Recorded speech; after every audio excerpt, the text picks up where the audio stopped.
I'm always very nervous following Greg because I get carried away by Greg's ideas and Greg's leadership, a word that Greg used a lot through the presentation. And Greg has exhorted us to think about leadership in the sustainability space in a way that does take a bit of time to reflect upon. So I feel very uncomfortable standing up straight away to respond to Greg, because I think what you've said to us tonight, Greg, requires some deep thought and some analysis and some quiet reflection rather than throwing something straight back out at an audience. But I'm going to try, and I know you well enough to know that if I get some of it wrong, we can have a talk over a drink afterwards. I think it's really interesting that some of the words that you used are the words that we tend to typically think about sustainability and the long term. So leadership and transformation, they're words that we hear all the time, particularly in a business context, about the need to transform, the need to create great leaders, to support our leaders to lead.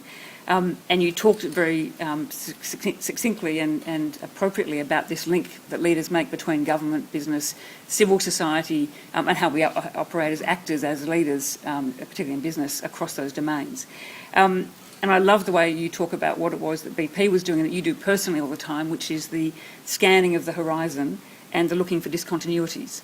Because I actually don't think that happens at all in business anymore. I think there are some global businesses that do that, but it's not, I don't think in the business discourse we currently are subjected to, I can't recall hearing a business in the public domain talking about their active scanning of the horizon, other than in the next 12 months or perhaps 2 years. But I haven't heard someone talking about scanning the environment for the next 50 years, other than in a doomsday scenario or to knock down climate scientists and say they look too long term. And we hear in the current political discourse, what we're hearing are businesses saying the next 12 months matters and external factors are driving the current political external factors are driving our results. Often that's a lie being perpetrated on the public, I believe, because often it's not external factors, it's the ability of leaders and organisations to thrive in tough times. And if you're failing, it's not so much the external environment, it's the inability to be a leader and to be transforming and to be scanning that horizon. I loved the way you spoke about trends and mega trends and meta trends, and I particularly like the fact that you used the phrase human agency. Because what I'd like to do in reflecting on my own experiences is to really hone in on the notion of human agency and link that to your view about leadership and what leadership looks like in the corporate environment, and what are we all working towards? What's this all about in a business sense? So I wanted my response to start, I guess, with the current electoral cycle that we're in and the complete degradation of the discussion of the long term. I think yesterday was the first time the potential Prime Minister used the term good society, and it was used in relation to his desire to work in Indigenous communities, which is very admirable and is something that every leader, whether business or political or social, should be spending time in Australia. But he used it to say, I think that makes us a good society. But there's been no discussion by either side of politics or the major drivers of politics in this country of what a good society looks like in the context of our environment, our social structures.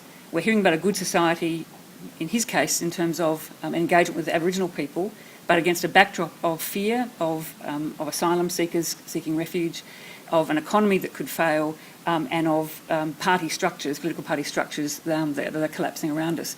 So I don't think we're hearing anything like we should about a good society.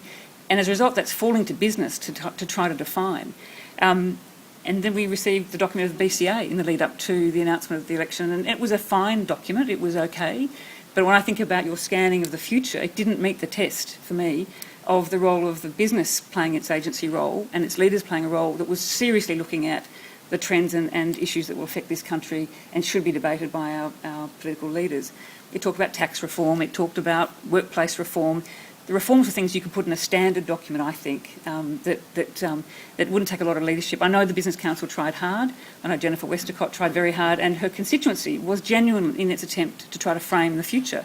I don't fault the intent, but the capacity, the human agency sitting underneath the Business Council, to your point, Greg, and I think it's one of the strongest points of business hiding behind their associations. Thank you. And what happens is you get a lowest common denominator because the whole of those that are members of the association have to agree with the statements being made out into the public. So you don't get your very significant leaders standing up and actually calling governments to account on the very, very long term. So I think the BCA did the best it could. It was a decent document, but it didn't do what you've said business, I think, should do when it's acting its best. So given the limits of time I've got, and I want to hear what Matt has to say as well, I think what I'd like to say is that for all that Greg has put to us, the human agency piece of this is critical. And I think that what you've put to us about the quality and character of leaders in business requires the courage you spoke about and the need to speak out. And I put that in the context of being, I'm going to give it a gender context for a start and then a diversity context, because I spend a lot of time nowadays on boards where I'm either the only woman or the only person who's not the member of the club, or come from the outside and brought in to help bring diversity to a discussion. And I think that deferral of the courage to the new person arriving, whether it's the first woman or the first Indigenous person or the first Muslim person, or whoever the different person is arriving, actually brings with them a difficult task, which is actually to provoke a change in the norm of the club's behaviour. And in a leadership context, that means our boards need lots more new people arriving to actually make that provocation and allow the rest of the group to relax and actually debate amongst themselves, where previously that has been seen to be breaking the group's norms. So I wanted to say, Greg, that I think we've got to get into a big conversation, big research projects about not just about where are our leaders and what they should be doing against your list of criteria, but how do you build courageous leaders? Where do those leaders come from and where do they start out? And where are the boards around them? So you mentioned chairmen or chairwomen or chairpeople.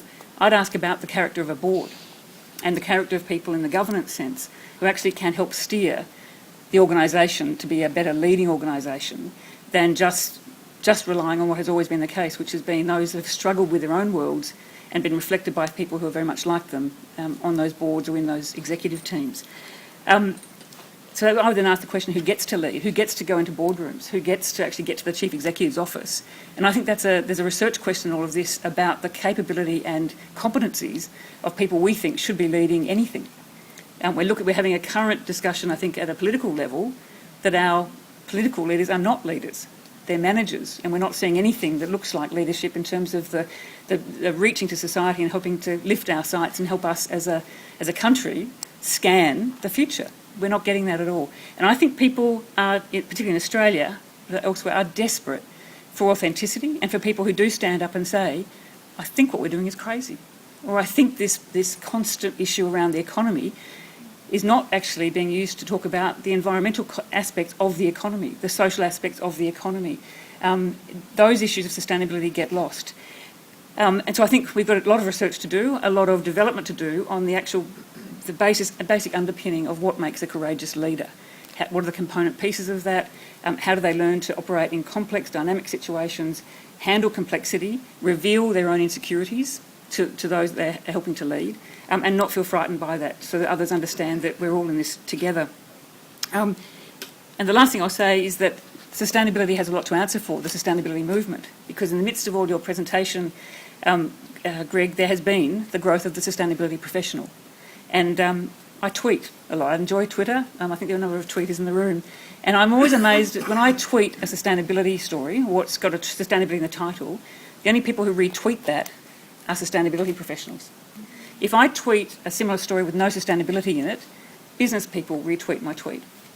But they won't retweet, a business person will not retweet my tweets that have sustainability in the title, because the business people on Twitter are using that social media for a different purpose, but they like to get new information about big risks, threats, and so things to do with climate change, social issues. So long as it doesn't have sustainability in it and is framed as a business risk, they retweet, and they're quite interested in it. So this notion of how we actually we set ourselves up to discuss what is a sustainable development issue must move and be guided by sustainability professionals into the mainstream of the business and of the leaders' capacities to actually act and become those human agents that we need. What I want to leave you with is the fact that we know what we've got to do. There is no shortage of information that's current and that sits on shelves around the country, ready for us to scan the long term for our country. Every year there's the State of Australian Cities, which is a wealth of information for business about what goes on in the cities where businesses need to thrive. I bet not many businesses actually read the State of Australian Cities report and actually dive into that and think about their business strategies around the State of Australian Cities. To Department of Industry, Innovation, Climate Change produced the Climate Adaptation Outlook, which tells you all you need to know, really, about the big issues in Australia about adapting to climate change. This is not a science document. This is a document about how we're going to adapt at a social, economic, city, country, regional level. And I bet almost no one's read the Climate Adaptation Report, either physically or online. The Australian Bureau of Statistics produces measures of Australia's progress. Aspirations for Our Nation are conversations with Australians about progress. You might not even know this exists. I'm sure many businesses don't know that the Bureau of Stats is now producing conversation documents where they're looking at trends that are coming from surveys they're doing with the ordinary public about what the ABS should be looking at and reflecting into our communities.